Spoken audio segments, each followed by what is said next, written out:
اس کے بعد واقعات بتدریج آگے بڑھنے لگتے ہیں اور ان میں گرہیں پڑنے لگتی ہیں۔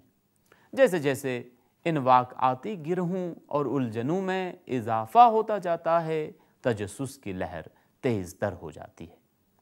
جہاں یہ پیچیدگیاں بہت بڑھ جاتی ہیں اور تجسس کی لہر شدید تر ہو جاتی ہے، وہی ناول کا نقطۂ عروج ہے۔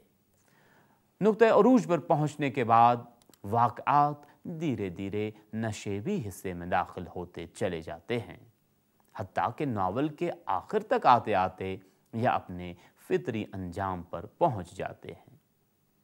کردار: واقعات افراد و واقعات یعنی کردار کے بغیر رونما نہیں ہو سکتے۔ عرضی ماحول سے متعلق واقعات کی پیشکش کے لیے تو افراد کی ضرورت ہے۔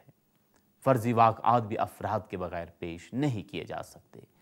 ناول نگار اپنے قصے میں واقعات کا جو ماحول بیان کرتا ہے، اس کے کردار بھی اسی ماحول سے ماخوذ ہوتے ہیں۔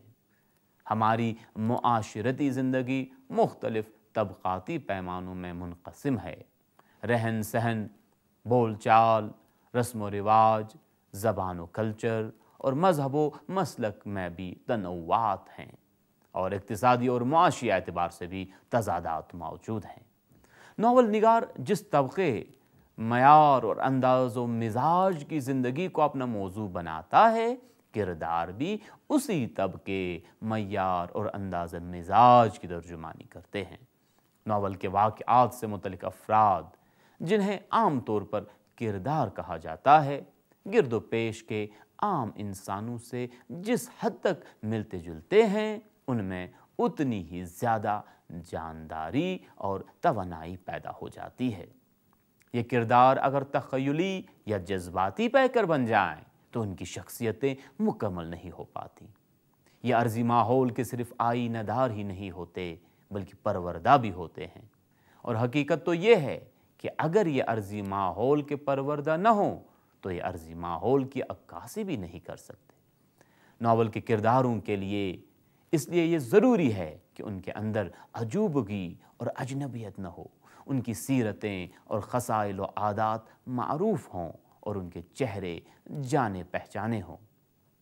ای ایم فاسٹر کے مطابق کرداروں کی دو قسمیں ہوتی ہیں، اول سادہ اور دوم پیچیدہ۔ فاسٹر نے سادہ اور پیچیدہ کرداروں کے مابین فرق اور امتیاز کا ایک واضح خط تقسیم کھینچ دیا ہے۔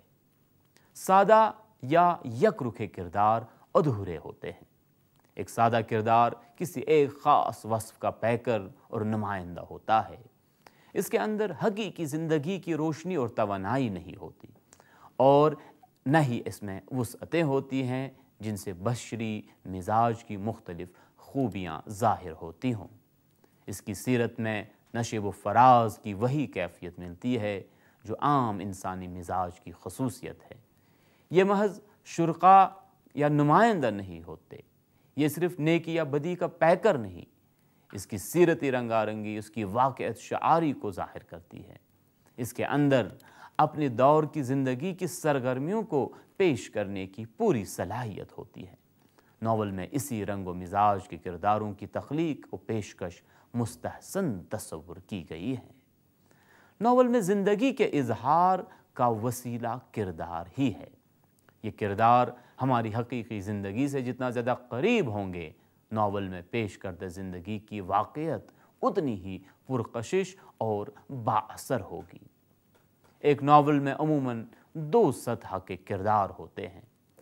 ایک یا دو کردار مرکزیت کے حامل ہوتے ہیں، جن کو ناول کا ہیرو اور ہیروئن کہا جاتا ہے۔ دوسری سطح کے کردار ضمنی اور ذیلی کردار کی حیثیت رکھتے ہیں۔ یہ ضمنی اور ذیلی کردار مرکزی کرداروں کی تکمیل اور مدد کے لیے لائے جاتے ہیں۔ مرکزی کردار واقعات کے انجام تک سرگرم عمل رہتے ہیں۔ ضمنی اور ذیلی کردار واقعاتی لہروں ہر وقتاً فوقتاً ابھرتے اور ڈوبتے رہتے ہیں۔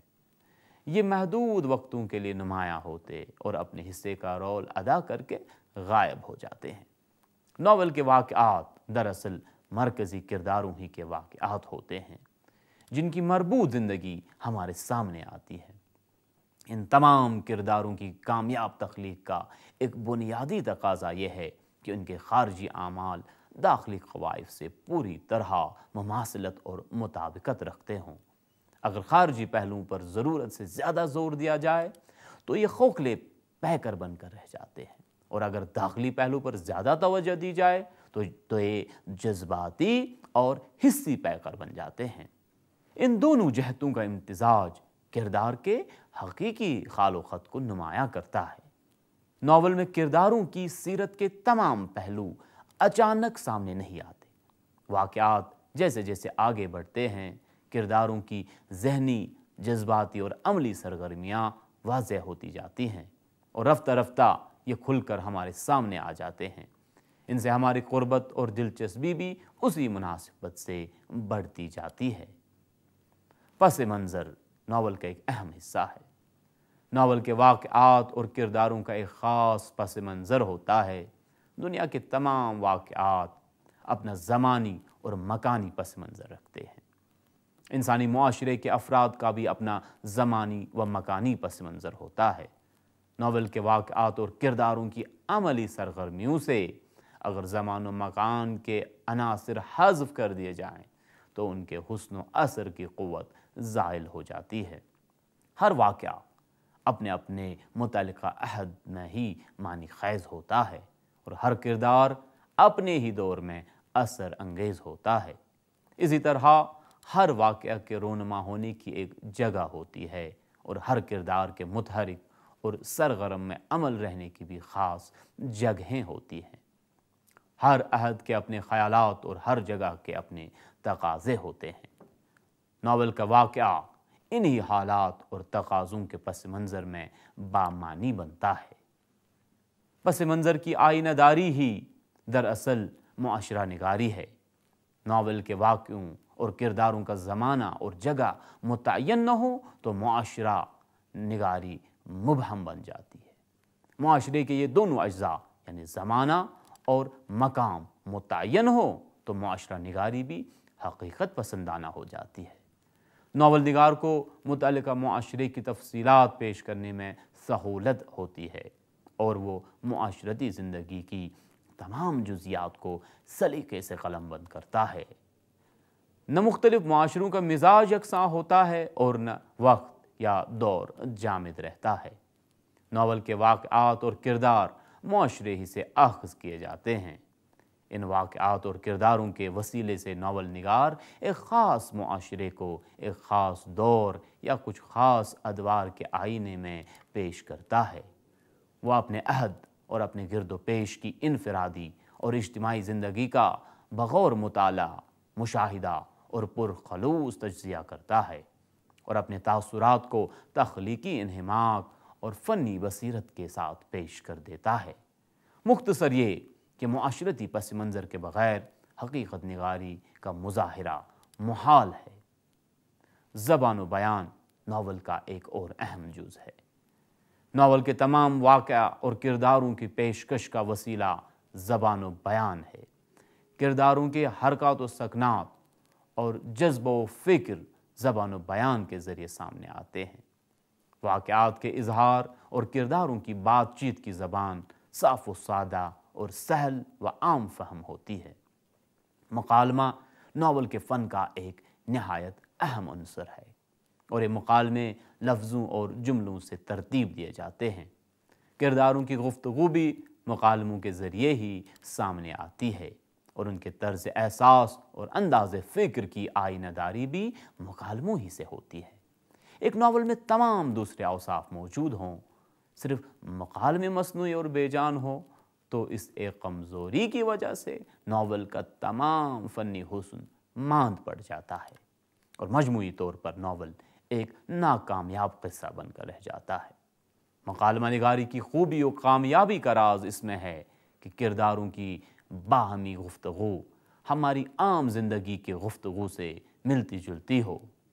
انداز گفتگو یا لب و لہجہ میں ایسا تکلف اور تصنع نہ ہو کہ قاری اس کے غیر حقیقی ہونے کو محسوس کر لے، مکالموں کے لیے روانی چستی اور بے تکلفی ضروری ہے۔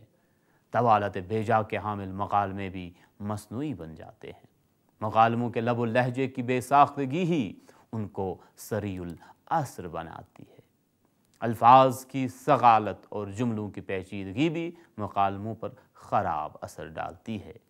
ناول کے واقعات ان مکالموں کے ذریعے بھی آگے بڑھتے ہیں اور جا بجا ناول نگار کے بیانات بھی ان کو آگے بڑھاتے ہیں۔ ان بیانات میں بھی حقیقت پسندانہ انداز کا ہونا ضروری ہے۔ واقعات کا پس منظر اور پیش منظر سے پوری طرح وابستہ ہونا چاہیے۔ ایسا نہ ہو کہ کوئی بیان واقعاتی ربط و تسلسل سے غیر مطلق ہو کر واقعات میں فطری جامعیت برقرار رکھی جائے اور واقعات کے گھٹاؤ میں کوئی خلل پیدا نہ ہو۔ مکالموں اور بیانات کی کمزوری ناول کے واقعات کو بے کیف اور بے اثر بنا دیتی ہے اور مجموعی طور پر ناول کے حسن پر اس کا منفی اثر پڑتا ہے۔ ناول کا آخری اہم حصہ نظریہ حیات ہے۔ ناول نگار زندگی کو ذاتی تجربوں کے پس منظر میں پیش کرتا ہے۔ اس کے مطالعے کی وسعت اور مشاہدے کی باریکی اس کے تخلیقی تجربوں میں وہ تہداری پیدا کرتی ہے جس سے انسان کی خارجی اور داخلی زندگی تمام نفسی کیفیتوں کے ساتھ سامنے آ جاتی ہے۔ ظاہر ہے کہ زندگی کی یہ تخلیق جدید نقطۂ نظر کے بغیر نہیں ہو سکتی ہے، خاص طور پر ایسی صورت میں کہ جب زندگی خود بامقصد ہے۔ انفرادی اور اجتماعی، شخصی اور معاشرتی سرگرمیوں کے سلسلے میں ناول نگار کی اپنی پسند و ناپسند اور اپنی رائے ہوتی ہے۔ اسی سے اس کے نظریہ حیات کا انکشاف ہوتا ہے۔ ناول میں نقطۂ نظر اس کے فنی تقاضوں کے تابع ہوتا ہے اور اس کا اظہار بالکل فطری رنگ میں ہوتا ہے۔ معیاری اور کامیاب ناول میں یہ تمام عناصر و اجزاء ایک دوسرے سے پوری طرح ہم آہنگ ہوتے ہیں۔ ناول نگار اپنی سلیقہ مندی سے ان کے بہترین اور مکمل امتزاج تک پہنچنے کی کاوش کرتا ہے۔ یہ امتزاج جتنا خوبصورت ہوتا ہے، ناول اتنا ہی کامیاب ہوتا ہے۔ عزیز طلباء، مجھے امید ہے کہ آج کے لیکچر سے آپ نے ناول کے فن کے بارے میں کما حقوق واقفیت حاصل کی ہوگی۔ کسی اور موضوع کے ساتھ اگلے لیکچر میں انشاءاللہ حاضر ہوں گے۔ تب تک کے لیے خدا حافظ۔